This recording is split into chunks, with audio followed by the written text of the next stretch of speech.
What is up, YouTube? Welcome back to the Ratchet Motors YouTube channel.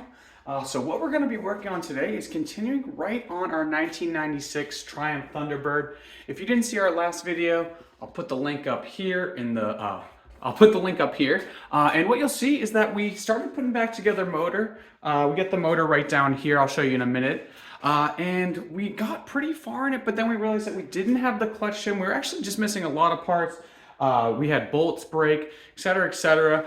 So we're getting right back into it today. We're gonna finish putting this motor together, but the first thing we need to do is actually measure for the clutch shim so we can get it ordered. And then while the clutch shim is in transit, we'll put the motor back in the bike so everything's good to go. We'll get the shim in and we'll get that bike running. So first things first, we gotta measure for that clutch shim. So as I mentioned, the first thing we're gonna be doing is measuring for the clutch shim. So we'll get everything installed here. We'll get it all fit up, snug down. And then the goal is to see how much play we have with the clutch basket. And from there, we'll know our measurement for the shim and I can order it from Triumph.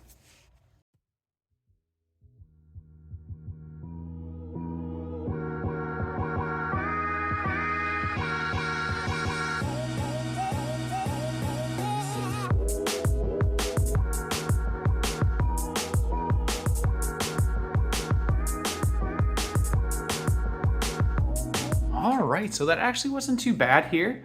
So what we ended up doing was we got the clutch basket and everything fitted on here. We snugged up the bolt pretty tight. We didn't torque it all the way down, but we got it pretty tight. And there's actually no play in there, which is good news. That means we don't really need to take much of a measurement. What we'll do, I already went ahead and I ordered the 0.10 millimeter shim. Our range for the clearance between the clutch basket and the clutch drum, I guess you would refer to them, is 0.125 down to 0.075. So 0.1 is exactly in the middle there, which is perfect. So we got that on order. While we're waiting for that to come in, what we're going to do here is we'll go ahead. You see I got the garage moved around a little bit, trying to still figure out this gimbal a little. We moved the bike over to the other side of our garage here, close to the door. It's pretty darn cold out right now, but we're gonna go ahead and try to take a stab at giving this a quick rinse down. I'm not gonna go ahead and scrub it or anything like that. We'll wait to give it a good detail once it's actually put back together, but I'm at least gonna rinse it down real quick with the pressure washer, pretty light pressure, just to get any dust or anything off of it before we put the bike in, because it's just a good time to clean everything off while put the motor in. It's a good time to clean it off while the motor is not yet installed. So it's about 50 degrees out. I think it might be even a little colder, like 45 degrees out. But we'll quickly just spray it down real quick, allow it to kind of get any of that dust off, and then we're gonna get the motor back in the bike in the meantime while we wait for the parts to come in. So basically, by the time the parts come in, we'll be able to put some oil in it because we're waiting for the crush washer for the oil drain plug, and then we'll put our clutch back together because we're waiting for that shim washer, and then we'll be good to go. So again, we'll get the bike cleaned off, we'll get the motor back in the frame, and then by the time we have that all together, the clutch shim should be here and we should be able to wrap it all up, and hopefully we'll hear it fire up by the end of this video. All right, so let's get to washing it.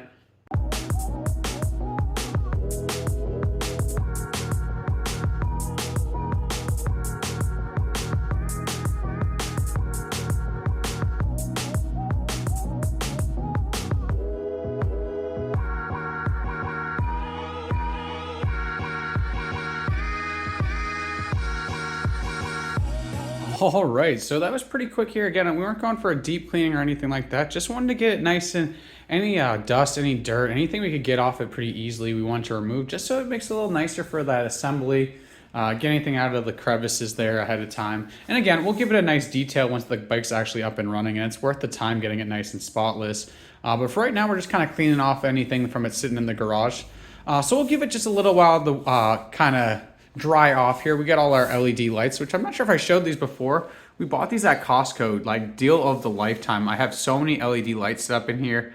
I think I paid like $100 or something for all of them. It's just a huge improvement over kind of your standard garage light there.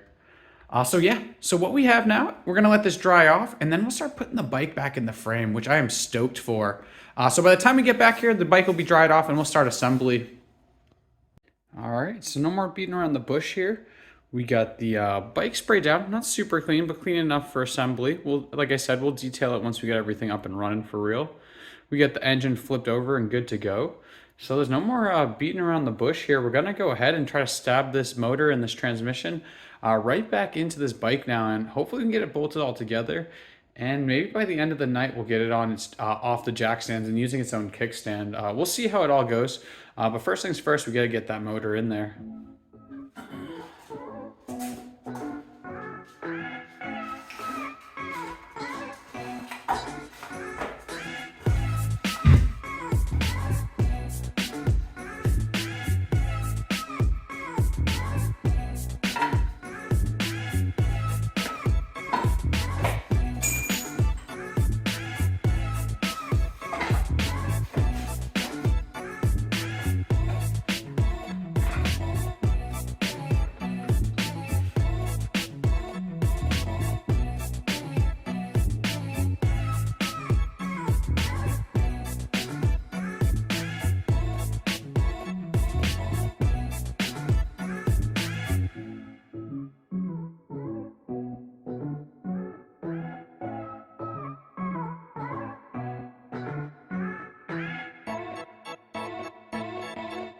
All right, so we got our first two bolts in here up by where the radiator mounts. It's just a little bit more difficult to get the back four because they mount to the swing arm, so that can move as the bike is mounted. So it's a little bit of back and forth between moving the bike and balancing the engine just to get it in the right location. So we're gonna keep working on it here. We should have it in soon, hopefully.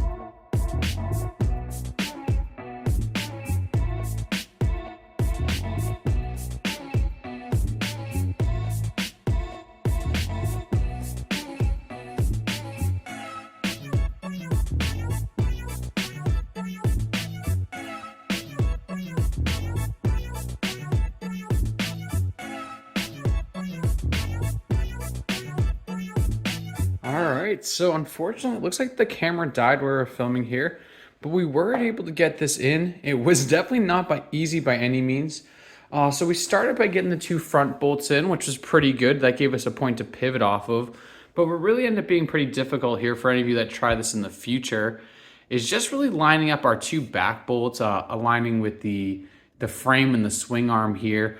It just definitely got a little tricky. It was hard to line them up. We had to get that perfect alignment of the height of the bike and the height of the motor, but we got it in there, which is pretty similar to even when you put a car motor in, just getting that alignment perfectly right when we're mounting it in the subframe or, you know, aligning with the transmission, whatever. Long story short, we got the motor in here.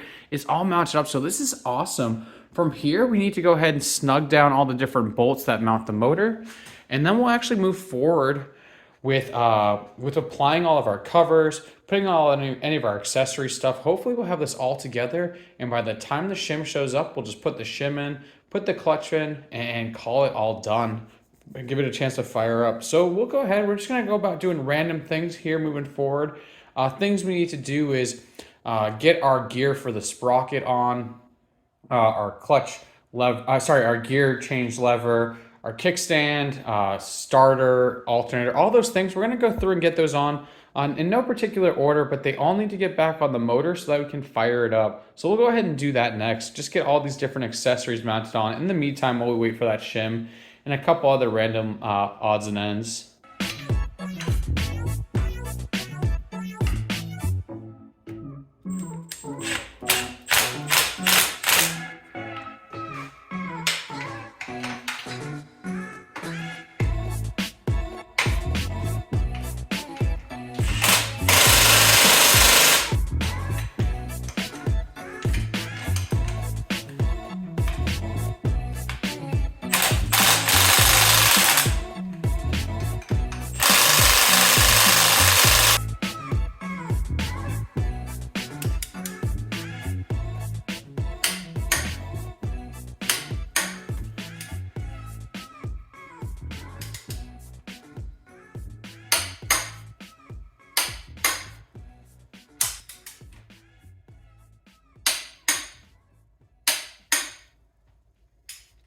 All right, so we got those 4 bolts, those 4 main mounting bolts in the back set up there, and everything was going good with that. No real big deals. We got them torqued down and everything.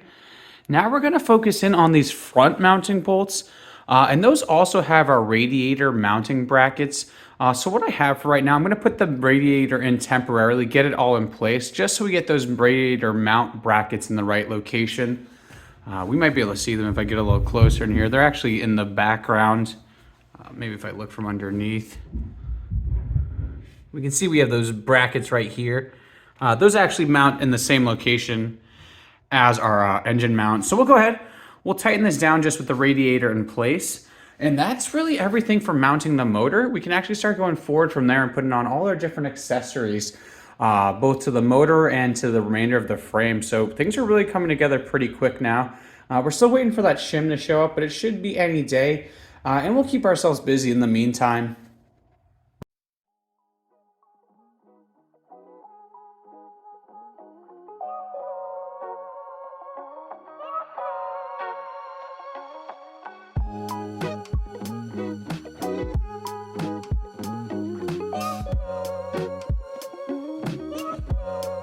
The other thing we'll do here is we'll tighten down that swing arm bolt. That's going to be 85 Newton meters, so just a little bit less than what we had for the main bolts for the engine mounting.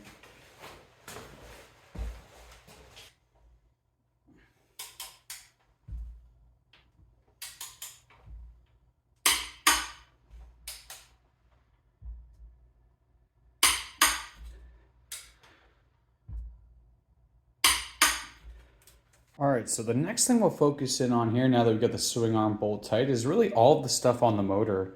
So we'll start with our sprocket, then we'll get into our water pump. Hopefully we have 1 gasket missing for our sprocket cover, so that should be in the next day or so.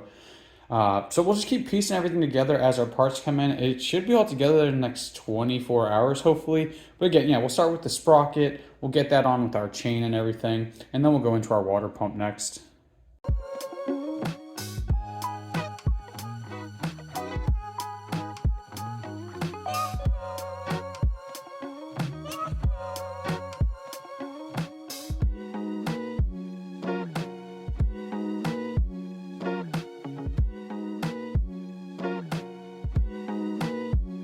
All right, so sprocket was a little tricky there, but we got it on.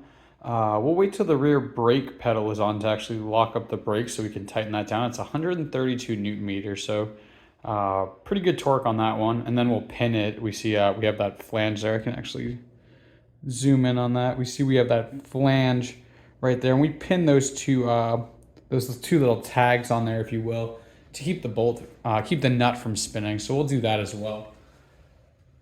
But before we get into that, we're going to go ahead and attach our water pump. Always make sure when you take the water pump out and you put a new one in, we'll just make sure we add a new O-ring as well.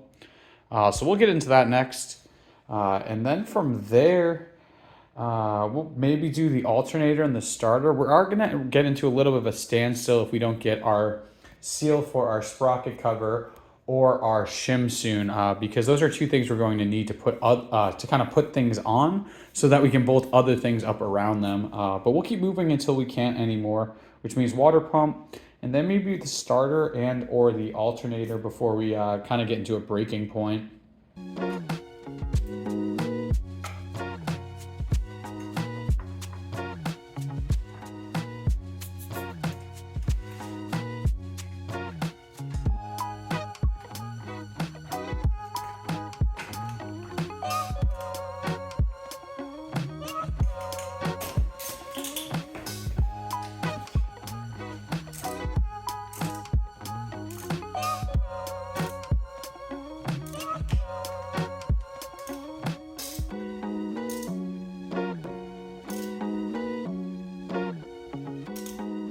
So the next thing we'll do here is we'll get the carbs mounted, which will also involve getting the throttle cable reattached. So we'll reattach the throttle cable to the carbs, and then we'll mount the carbs back on the motor here.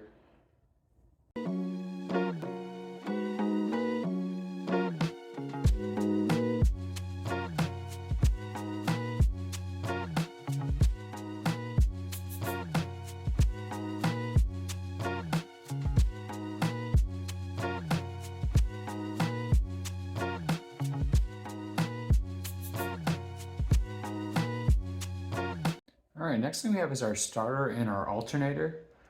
So we'll get those installed next. Same thing as before. We'll replace any old gaskets with new ones just to make sure we don't get any leaks.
All right, so a quick update here before we take a break. So just as things have been going on, we got the carbs on, we got our starter, we got our alternator on. Also off camera, I got the choke cable in, I got the throttle cable connected. We're kind of at a standstill now. Without the shim for the clutch or a couple of these last O-rings we're waiting for, we can't really go much further putting things back together. So we're gonna take a break for now. I actually got a new 3D printer, so I'm gonna unbox it. Depending on how things work out between the Triumph or the printer, that video actually may come out first, how we build things up and when our parts come in. We're gonna take a break from now. And next time we come back at it, we'll have the shim, we'll have all the parts we need, and we'll finish putting this back together. All right, it's officially been 2 months since that last clip we filmed. We've been waiting quite a while here for some parts to come in from Triumph, and then some parts that were even back ordered from Triumph, but we finally have everything we need, and we can get everything back together. The biggest things we were waiting for here was this oil seal that we need for, I guess it's for like our ventilation, for our, I guess you'd almost consider it like our crank cover. It's going to be our oil seal that we needed there. I was waiting for a washer for our actual drain plug for our oil. I needed this another oil seal here for our, I guess, our gear change selector. And the most important thing that I was waiting for, which actually came from Libby's Motor World, that was the shim I've been waiting for my clutch. So I finally have everything I've been waiting for. We can finally get this all back together. So I'm gonna hop right back into things here. And we'll actually work through our different covers first, and then we'll wrap everything up with our clutch last. All right, we'll get this another cover on here. Just remember with that gasket, with that O-ring, what am I saying? With that oil seal here, it comes with a mandrel in it, and you're just gonna pull that out right before you connect it. That should just make sure the seal in there keeps its shape. So make sure just to pop that out. And we'll put this on here. And the gasket's set up so it only has 2 larger holes where the locating pins are, or where our dowels are.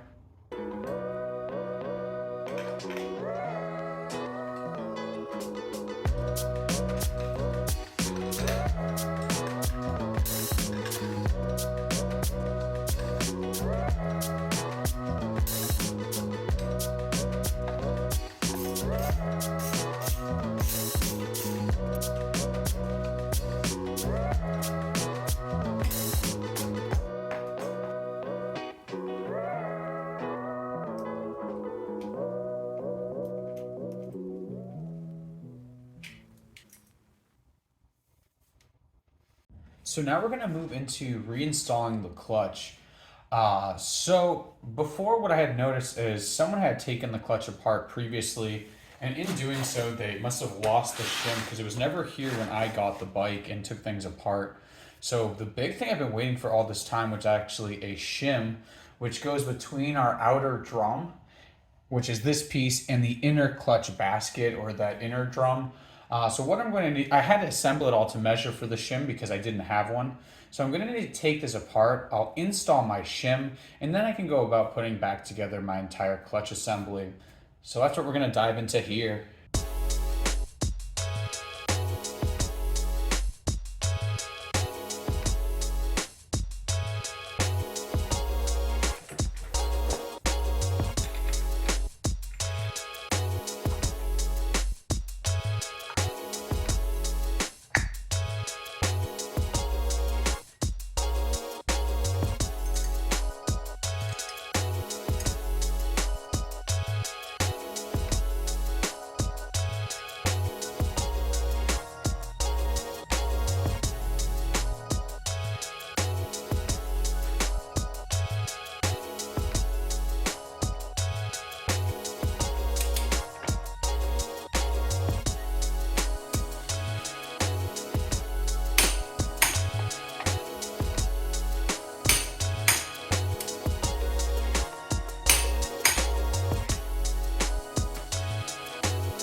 Alright, so we got our clutch all packed up here. Really the last thing we need to do as far as the clutch is concerned is just install our pressure plate with our springs. Right, our pressure plate, and the only thing I've really upgraded at this point in the whole bike is I'm just going to go to a new spring set here because I don't know how much abuse those other springs had. So I grabbed the EBC upgraded clutch springs. And I'll put the link in my description here. Just a little upgrade for the clutch to get a little more pressure on those clutch plates. So I'm going to go ahead. I'm going to kind of wrap this all up as far as the clutch is concerned. We'll get the pressure plate on there with our new springs, and then we can put our clutch cover on and kind of consider the clutch done.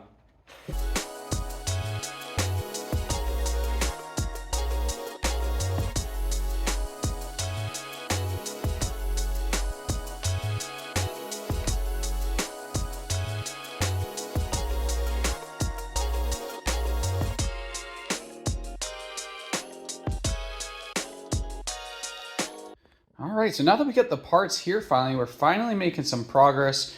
We got the clutch all together, the clutch cover back on.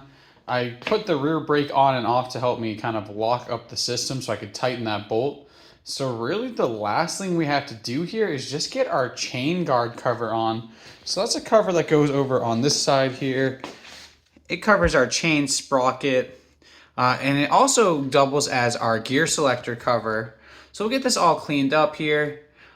It was pretty interesting with the cover. I'll go over here to check it out. I have it kind of sitting on the ground here. It was filled with what looked like rubber. Let me know what you guys think. It looks like someone may have been doing some burnouts or something with his bike, or it just was in a really dirty environment. Can't really tell, but to me this actually looks like rubber. So let me know what you guys think. I'm going to go ahead. We'll get everything good to go. We'll get that cover on here, and then it's really starting to check some of that electrical stuff before we give it a test fire.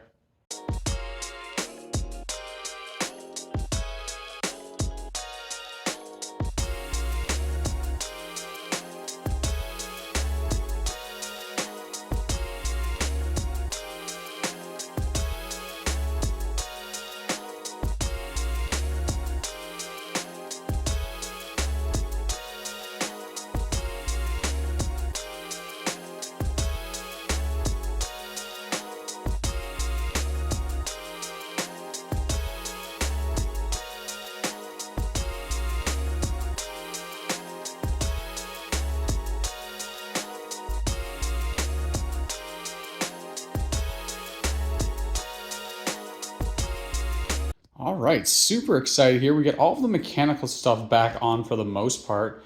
So from here, it's just gonna be another maybe hour or so of doing any of our last minute plumbing, connecting any of our wire connectors, and we should be able to hear this fire up pretty soon. So yeah, we're gonna connect anything wiring related, make sure all of our hoses, all of our electrical stuff is connected here.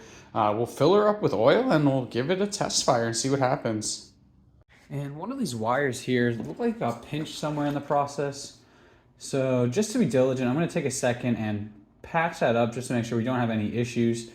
And then we're pretty much good to go. We have all the wires connected. We'll get the battery in here. It's been charging overnight. Put the fuel tank on, and hopefully we can give it a test fire. Oh, we'll also get the exhaust on just so it's not too crazy if it does happen to fire up.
All right, so we got the fuel tank on, we got everything bolted together, everything clipped together, all the hoses are connected with the exception of anything requiring anything for the coolant system. We're just not going to bother with that for now. The bike's not going to run long enough if it even does. So the last two things we need to do is bleed the clutch system, and then fill up the oil, and we'll give it a test fire here.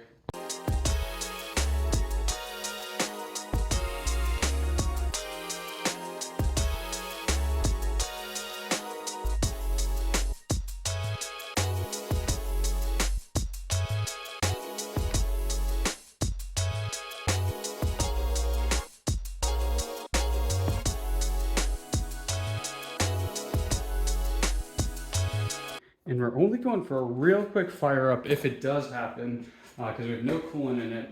But this is really just, I've never heard the bike run before. I bought it as a no runner. So first step is always making it run, and then from there, we can mount the seat, we can get it all nice and neat, nice and cool, but we gotta hear it run. So let's give it a shot here.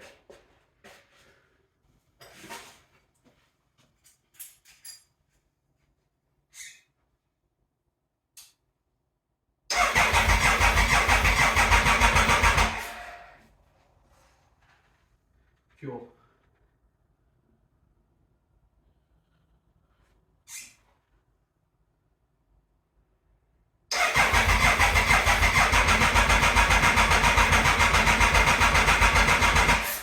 Okay, this is very promising. Choke. Let's give it a little choke.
It's really good because we're not hearing those clanking that we heard before. And I'll make sure I show the original clip of what it sounded like before, because we're definitely in the right direction here. It may just not have gotten fuel yet, so I'm going to give it another shot here.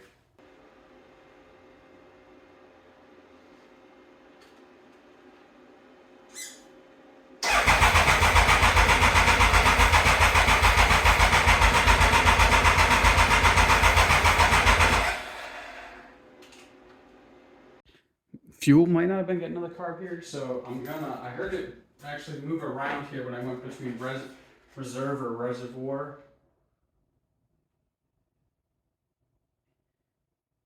And my regular fuel. And now I'm actually starting to smell some gas, so let's give this a try again.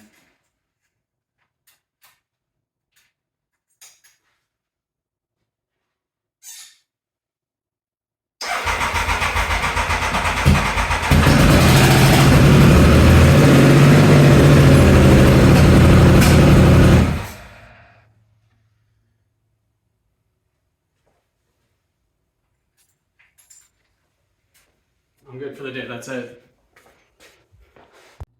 Alright, so that really is everything we have for today because I want to get this edited out to everyone as soon as possible. I am super excited to hear that run for the first time. And now that's running, we can finally take that time to put everything else back together. So sneak peek in the background, we already have some stuff going on, so we'll be sure to show that in our next video and hopefully we can take it out for our first ride. So again, thank you everyone for joining in. If you like what you saw, be sure to hit the like button, subscribe for more content, share with your friends, and hope to see you again soon.